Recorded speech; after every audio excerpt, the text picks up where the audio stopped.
ተወዳጁ ሼህ ከኢማምነት ተሰናበቱ። እሺ ነው ጥፋቻችንን አምነን ወደ አላህ የምንመለሰው። ተንጫጩ ቢስሚላህ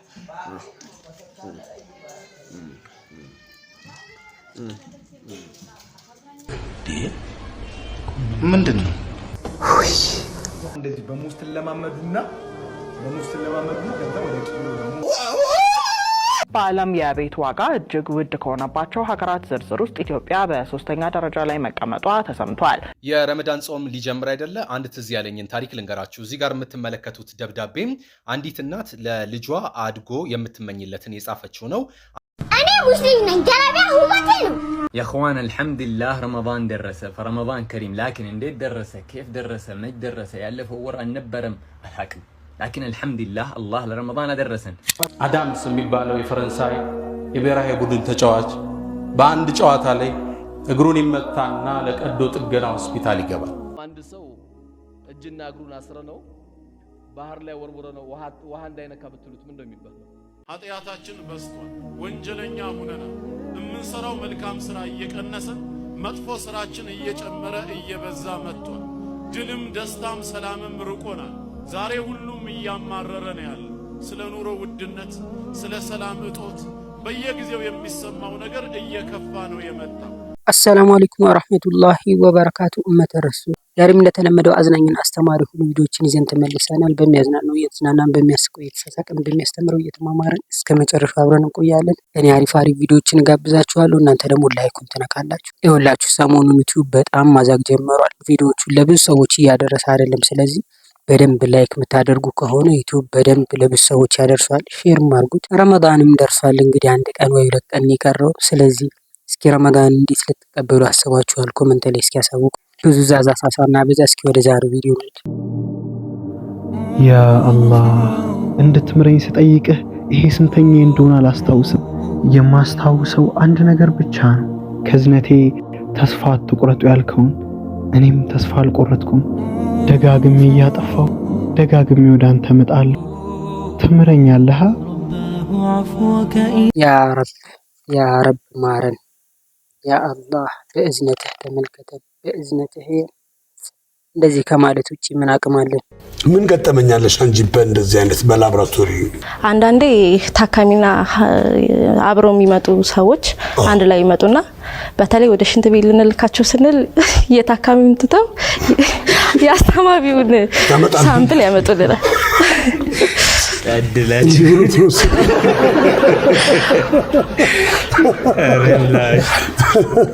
አንድ ሴትዬ ነገሩኝ። ሽንት ይዘና ሲባል ሸንቱ አስቀምጧል። ጠዋት ይዞ ሊሄድ ማለት ነው።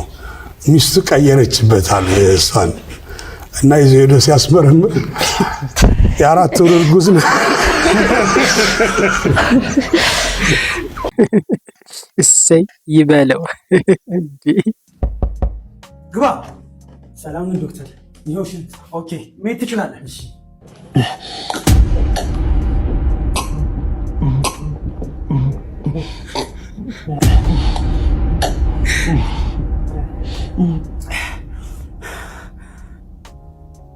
አትሂድ፣ ና ውጤት ደርሷል። ከምን ደረሰ?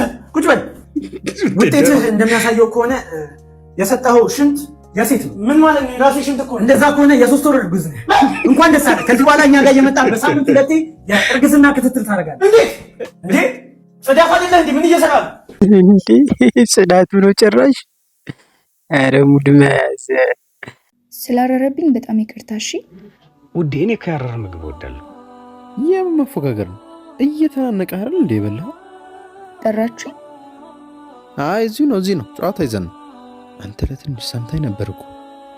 ይኸውልህ ሚስቴ ሁሌ ጣፋጭ ምግብ ስታበላኝ ነው የኖረች። ዛሬ እርሟን ባይሳካላት ለምን አዝንባታለሁ? ደግሞ ከስራ ደክማት መምጣቷን አትርሳ። መጥፎ ቃላት እንጂ ያረረ ምግብ ሰውን እንደማይጎዳም አውቃለሁ። ማሻአላህ ተቻችሎ መኖር ማለት ልክ እንደዚህ ነው። እርስ በርስ መደጋገፍ፣ መግባባት ማለት እኮ ይሄ ነው። በቃ መቼስ አሁን ብላ እንደዛ አታደርግማ። ስለዚህ ተቻችሎ መኖር በጣም ወሳኝ ነገር ነው።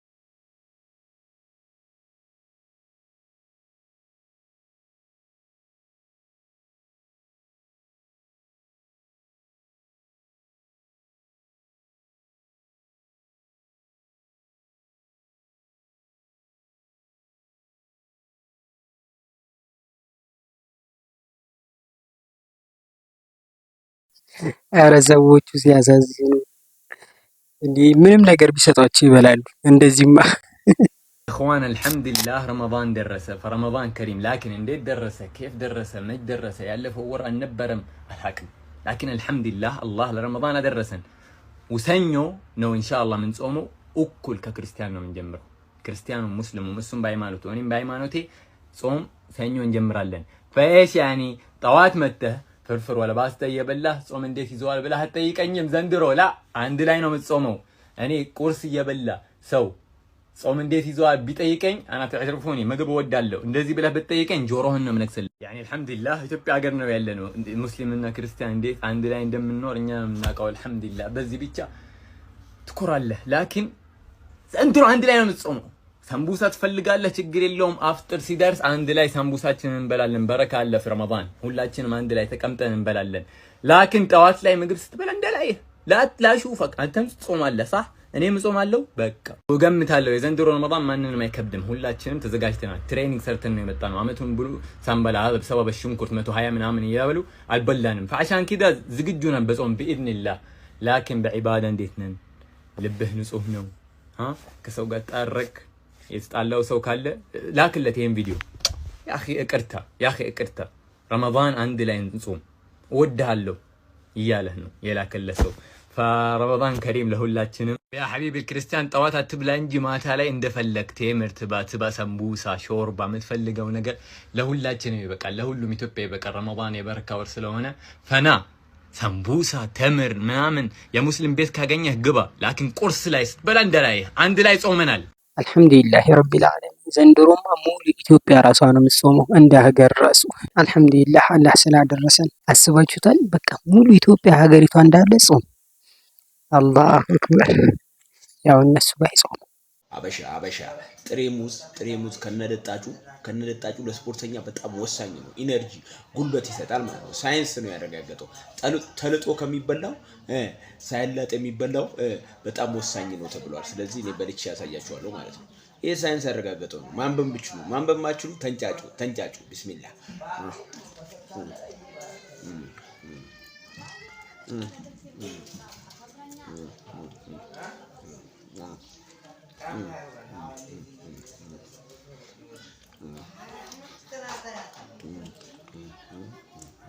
እንዴ ሳይንስ ያረጋገጠው ነው ምናልባት ገልብጣ አንብበው እንደ ብራዘር እንዴ ሲዘገነን እንዴ ሄድና ተላጮ ምን አይኛ እሺ አልኮታን ኡስታዝ ምንድነው ዝም ብለ አቦ ኡስታዝ የለም ደስ ሲል ወረቀ ኡስታዝ ሰላም አለይኩም ወአለይኩም ሰላም ረህ እንዴት ነው ከኔ የመጣሁት ቆይ ኡስታዝ አፍታል ማሻአላህ ደሞ ጺም ምናምን ወላሂ ያምራል በጣም እጅን አርደም ድሮ ቆይ ኡስታዝ አሞኝ እኮ ነው ተቃልኩ አንዴ ኡስታዝ ምንድነው ታሪክ ምንድነው ይደም ምንድነው ቢላህ ሙባረክ ምንድነው ኡስታዝ ሁላችን ሰለም እንዳታቀምና ምን አሉ ኡስታዝ አላቀም አንዴ ልጅ ከፊሉን ጸጉሩን ተላጭቶ ከፊሉን ሳላጫይቶ እንደዚህ መላጨት አይቻልም ከልክሏሉ ወይ ሁሉንም ተላጨው ወይም ደግሞ ሁሉንም ተው ብሎ ማለት ነው እሺ በቃ ኡስታዝ ሌላ ሄድና ተላጨው ምን አይኛ እሺ አልኮታን ኡስታዝ ምንድነው ዝም ብለ አገኝ ኡስታዝ ጸጉረን አታበላል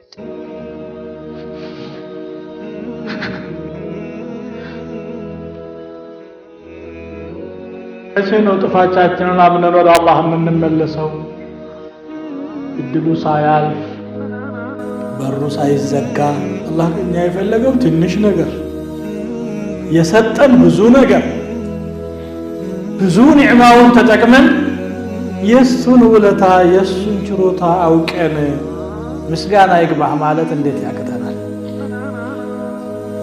የሱን አዛኝነት የሱን ቸርነት አውቀን ይቅር በለን ማለት እንዴት ይሳነናል ለመቼ የቀጠርነው ሁላችንም ወንጀል ውስጥ ነን ወንጀል ሰው ሆኖ ወንጀል የማይሰራ የለም አሁን ደግሞ ረመዳን እየቀረበ ነው ሁላችንም ተውበት አድርገን መመለስ አለብን ወደ አላህ የሚገርማችሁ ነገር የፈለግነውን ነገር ብንሰራ እኮ የአላህ መሐሪነት ይገርማል ስንመለስ ይቀበለናል እና ታዲያ ምን ትጠብቃለህ ዳይ አማኑኤል ሆስፒታል ከወጣ አንድ ቀን በኋላ ዶክተሮች ምን አሉክ በቅርቡ ቀዶ ጥገና ካላደረኩኝ ትሞታለህ ተብያለሁ ለምን አትታከምም ታዲያ ለመታከሚያ ያስፈልጋል የተባልኩት ገንዘብ የለኝማ አይ ይሄ መከረኛ የመታከሚያ ገንዘብ ስንት ተባልክ 2 ሚሊዮን ብር ብዙ ነው አዎ ወንድሜ ይኸው ሞቴን እየተጠባበቅኩኝ ነው። ስትሞትማ ቆሜ አላይም። ችግር የለውም ቁጭ ብለህ ታየኛለህ። ማለቴ ገንዘብ አተክ ስትሞት ማየት አልችልም ነው። ማየትክ አይቀርም። ታዲያ ምን ይደረጋል? ምን ማድረግ ይቻላል? መታከሚያ የሚሆንን ገንዘብ እኔ እሰጥሃለሁ። አይ ኤፍሬም ኬት ታመጣለህ? መኪናዬንም ሽጬ ቢሆን አሳክምሃለሁ። እውነትህን ነው? ለኔ ብለክ መኪናክን ልሸጥ? አዎ እኔ እናንተ እኮ ማለት ወንድማማቾች ነን እኮ ጓደኛሞች ነን። እንዴት ነው በገንዘብ እጦት ስትሞት ማየው? እንካ መኪናን ሽጠው። ምንድነው ይሄ መኪናዬ? ላንተስ? እኔ ጀት አለኝ።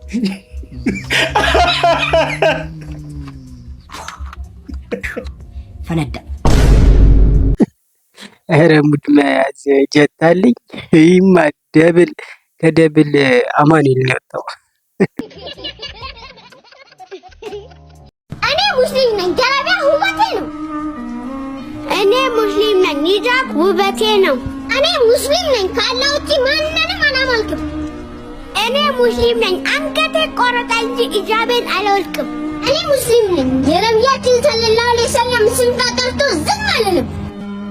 ሰሉ አለ ነቢ صل يا رب المحمد ማሻአላህ አላህ ይጠብቃቸው ታዳጊዎች። እሺ ዝግጁ ነህ? አዎ ተዘጋጅቻለሁ። እንዴ ቆይ ዶክተር ኃይለ ስውር ነው እንዴ? አይዞህ ዶክተር በላቸው የረጅም ጊዜ ልምድ ያላቸው ናቸው። ጥሩ እጅ ላይ ነው ያለው። ጭንቀት ይገባኛል፣ ግን ሁሉም ሰው የሚያስደስተውን ነገር መስራት እንደሚችል ማስመስከር ያለብን አይመስልህም? እሱማ ልክ ነው፣ ግን በእኔ ባይሆን ደስ ይለኝ ነበር። አይዞህ አንተ ብቻ ተዘጋጅ።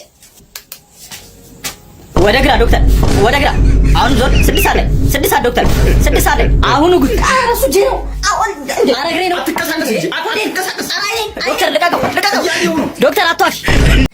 አይቻለሁ። ዶክተር አትዋሽ። የረመዳን ጾም ሊጀምር አይደለ? አንድ ትዝ ያለኝን ታሪክ ልንገራችሁ። እዚህ ጋር የምትመለከቱት ደብዳቤም አንዲት እናት ለልጇ አድጎ የምትመኝለትን የጻፈችው ነው። አንተ በምታበረው አውሮፕላን ውስጥ ሳውዲ አረቢያ መካ ሄጄ ሀጅ ማድረግ እፈልጋለሁ ብላም ለልጇ የምትመኘውን ነገር ጻፈችለት። ልጁ አድጎ ይኸው በምትመለከቱት ሁኔታ እናቱን አሳፍሮ ሲሄድ የሚያመላክተውን ፎቶ አጋርቶ ነበርም። ታሪኩ ትንሽ ቆየት ያለ ነው። ነገር ግን የልጁ ህልም እውን የሆነበት የእናቱን ህልም ለማሳካት ነው። በእርግጥ እርሷን ወደ መካ ይዟት እንዲሄድ የፈለገችው ራሱ በሚያበራው አውሮፕላን ላይ ነበርም። ያ ህልም የተሳካበት ሁኔታ በርካቶችን አስገርመዋል። ለማንኛውም ለመላው ሙስሊም ወገኖቼ ረመዳን ከሪም እላችኋለሁ። ይሄ ደግሞ ያው አርሰናለሁ። ማሻአላህ ጥበበኛ እናት፣ የሚገርም በራሷ አስመስላ የልጇን ትልቅ ነገር ገነባችለት። ተወዳጁ ሼህ ከኢማምነት ተሰናበቱ። በውብ ቂራአታቸው መካ መስጂደል ሐረምን ለ9 ዓመታት በኢማምና ኸጢብነት ያገለገሉት ሼህ ያሲር አልደውሰሪ ከኢማምነት ተሰናበቱ። ለ9 ዓመታት የመስጂደል ሐረም ኢማምና ኸጢብ ሆነው አገልግለዋል። የመጨረሻውን ሶላት ያሰገዱት ከ6 ወራት በፊት በሴፕቴምበር 5 2023 ወይም ነሐሴ 30 ቀን 2015 ዓ.ም ነበር። የኢማሙ ከዚያ ቀን በኋላ በኢማምነትና ኸጢብነት ቦታቸው ላይ አለመታየት በህዝቡ ዘንድ ግርምታን ፈጥሮ የነበረ ሲሆን ከትናንት በስቲያ በሐረመይን ገጽ ላይ በተለቀቀው መስጂደል ሐረምን በኢማምነት የሚያሰግዱ ሰዎች ዝርዝር ውስጥ አለመካተታቸው ውስጡን ሲነገር የነበረውን ጉዳይ ወደ አደባባይ አውጥቶታል። ሆኖም ዛሬ በተለቀቀው መረጃ መሰረት የሁለቱ ቅዱሳን መስጂዶች ጉዳይ አመራር ውሳኔ መሰረት ሼህ ያሲር አልደውሰሪ ከመስጂደል ሐረም ኢማምነት ተሰናብተዋል። የተሰናበቱበት ምክንያት እስካሁን አልታወቀም። በእርግጠኝነት መናገር የሚቻለው ግን በዘንድሮ ተራዊህ ሶላት የሼሁን ውብ ድምጽ በመካ አንሰማም። አምና በዚህ ሰዓት ሐረምን ለ3 አስርት ዓመታት የመሩትና በሚሊዮኖች የሚወደዱት ሼህ ሰዑድ ሹረይም ከኢማምነት የተቀነሱ ሲሆን ዘንድሮ ሼህ ያሲር ተከትለዋል። ቆይ ሳውዲ ግን ለምንድን ነው ተጽዕኖ ፈጣሪ የሆኑ ኢማሞችን ሼሆችን ምናምን ብታሸሸው? እስኪ የምታውቁ ካላችሁ እስኪ ምክንያቱን እስኪ ጻፉ፣ ኮሜንት ላይ ጻፉ። ስለዚህ በሙስሊም ለማመዱና ከዛ ወደ ምን አርጉ ነው የምትይው? መሽናሽ ወርቅ ለዓል ዲነክ ከየት ላይ ወትለው ጨባ ምን አባ እያደረክ ነው ያለው? አንተማ ሚስት ብታገባ ሁለታችሁ ቤት ቁጭ ብላችሁ ስትቀባቡ ነው። አቮካዶ ለጤና የሚሰጠው ጥቅም እንትን ለጤና የሚሰጠው ጥቅም ይላል ወጣላ ህይወቱን ለው ከን አዝግሮስቶች እንዳያገኙት ይዘለለበት ጨባ ኢና ሊላሂ ወኢና ኢለይሂ ራጂዑን። ምን አይነት አስጠሊታ ነገር ነው በእናታችሁ! የወንድ አሰዳቢ ነገር ነው። ሲያስጠላ ባል አንድ ሰው እጅና እግሩን አስረነው ባህር ላይ ወርውረነው ውሃ እንዳይነካ ብትሉት ምን እንደሚባለው ይባላል እንዴ? አይባልም። እጅና እግሩ ታስሮ ባህር ላይ ወርውራችሁት አደራ አንድ ውሃ እንዳይነካ ብትሉት እንኳን ሊነካው ያሰምጧል አይደል? አንድም ሃይማኖት ትክክለኛ ጌታን አላሁ ተዓላ ለማወቅ ጌታችንን አላህ ለማሳወቅ ከሆነ በሰላም እንዲመቀመጥ አለበት። በቃ አሉባልታ የለ፣ ዳንስ የለ፣ ሴት ላይ የምታፈጠው ነገር የለም። አንዱን የሚናናቅበት መድረክም አይደለም። ለማንነታችን መለወጫ የሆነ ቦታ ላይ እንደዚህ አይነት ቦታ ስንሰበሰብ አላህ ከራሱ የሆነ እርጋታ ይሰጠናል። እኛም ማናያቸው መላእክቶች አሁን እንዳለ አካበውናል ሁላችንም። እኛ እዚህ ተሰባስበን አላህን እንዳወሳነው ደግሞ አላህ ከመላእክቶቹ ሆኖ ደግሞ እኛን ያወሳናል። ይሄ ቦታ ነው እንግዲህ በነፃ መንገባበት አይቀርም። ይሄ ነበር አለ የሚከፈልበት በነፃ መንገባው። እዚህ ቤት መቀመጥ አሁን ይሄን ዳዕዋ መከታተል ከኔ ውጪ የሚያስተምር ወንድሜም ካለ በእንደዚህ አይነት መድረክ መቀመጥ ወላሂ በገንዘብ አይለካም። አላህ ከሚያወሳቸው ከሚደሰትባቸው ያደርገን። ሶስተኛ ደረጃን ይዘናል። ወደፊት ብዙ እንጠብቃለን። በዓለም የቤት ዋጋ እጅግ ውድ ከሆነባቸው ሀገራት ዝርዝር ውስጥ ኢትዮጵያ በሶስተኛ ደረጃ ላይ መቀመጧ ተሰምቷል። በኢትዮጵያ ዜጎች ከሚያገኙት ገቢ 41.1 ከመቶ የሚሆነውን ለቤት ኪራይ የሚያውሉት በመሆኑ ሳቢያ በተያያዘው የፈረንጆቹ 2024 ዓመት የቤት ኪራይ ዋጋ ውድ ከሆነባቸው የዓለም ሀገራት ተርታ መመደቧን የተነገረው። በዚህም ሀገሪቱ የመኖሪያ ቤት እጅግ ውድ ከሆኑባቸው የዓለም ሀገራት ውስጥ ሶስተኛ ደረጃ ላይ መቀመጧ ሲነገር ከአፍሪካ ሀገራት ደግሞ ከካሜሮን ቀጥላ ሁለተኛ ደረጃን መያዟ ተመልክቷል። እኛ እኮ ኢትዮጵያውያኖች በአላህ ታምር ነው የምንኖረው። እንዲህ ደሞዛችን 2000 ብር፣ የቤት ኪራይ ለብቻው 10000 ብር። አስቡት፣ የምግብ ምናምን ሳይቆጠር። ታዲያ ከዚህ በላይ ተአምር አለ? ውጣ ከሚሉት የተበሻለ ተአምር ማለት ይሄ ነው። ውጣ ምናምን ከሚሉት ራሱ ኃጢአታችን በዝቷል፣ ወንጀለኛ ሆነናል። የምንሰራው መልካም ስራ እየቀነሰ መጥፎ ስራችን እየጨመረ እየበዛ መጥቷል። ድልም ደስታም ሰላምም ርቆናል። ዛሬ ሁሉም እያማረረ ነው ያለው። ስለ ኑሮ ውድነት፣ ስለ ሰላም እጦት በየጊዜው የሚሰማው ነገር እየከፋ ነው የመጣው። ለዚህ አንዱና ዋነኛው መፍትሄ ወደ አላህ መመለሳችን፣ ተውበትና ኢስቲግፋር ዕለታዊ ሥራ ማድረጋችን ላይ ነው። በተውበትና በኢስቲግፋር ላይ ራሱን ቢዚ ያደረገ ሰው ያለምንም ጥርጥር ይድናል። ይሄ ከ1400 ዓመት በፊት በአላህ ቃል የተነገረን ነው። ዛሬ ካፊሮች በየመንገዱ መንግሥተ ሰማያት ቀርባለች ንስሐ ግቡ እያሉን። አላህ ከ1400 ዓመት በፊት ባወረደው ቃሉ ሱረቱ ኑር ላይ ወቱቡ ኢለላሂ ጀሚዓን አዩሀል ሙእሚኑን ለዓለኩም ቱፍሊሑን ይላል። ዓላማና ግቡ ፈላህ መውጣት ነው። ለዓለኩም ቱፍሊሑን ትድኑ ዘንዳ ይላል። ከኛ ውስጥ መዳን የማይፈልጋለ እንዴ? ይኖራል? ከአላህ ቁጣና ቅጣት ሁላችንም መዳን እንችላለን፣ እንፈልጋለን። ታዲያ መዳን የምትፈልጉ ከሆነ ምን አድርጉ ነው ያለው? ወቱቡ ኢለላሂ ጀሚዓን አዩሀል ሙእሚኑን።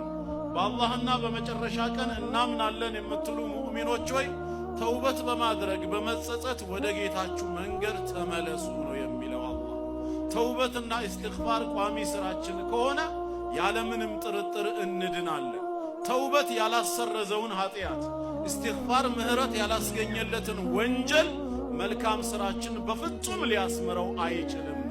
ስለዚህ መሆን ካለበት ተውበትና ኢስቲግፋር ሁሌም ቀዳሚ ስራችን ሊሆን ይገባል ማለት ነው። ከነ ኃጢአታችን ከሞትን ነገ አላህ ፊት ከቀረብን ሰው ከነ ወንጀሉ ጀነት በፍጹም አይገባም ከመጥራቱ በፊት። ዱንያ ላይ በተውበት በኢስቲግፋር ካላጠራ ነው ወይ በቀብር ቅጣት በአኺራ ጭንቀት ካልቀለለ ያ ዋጋ የሚያስከፍለን ጀሃነም እሳት ነው የሚሆነው። አላህ ወንጀላችንን ይማረን፣ ረመዳናችንን በተውበት የምንቀበል ደርሰንም የምንጠቀምበት ያድርገን። አዳምስ የሚባለው የፈረንሳይ የብሔራዊ ቡድን ተጫዋች በአንድ ጨዋታ ላይ እግሩን ይመታና ለቀዶ ጥገና ሆስፒታል ይገባል። በ1982 ነበርና ያኔ የሆስፒታሉ ሰራተኞች አድማ ወጥተዋል። ዶክተሮች አልነበሩ፣ አጋዥ ነርሶች ነበሩ።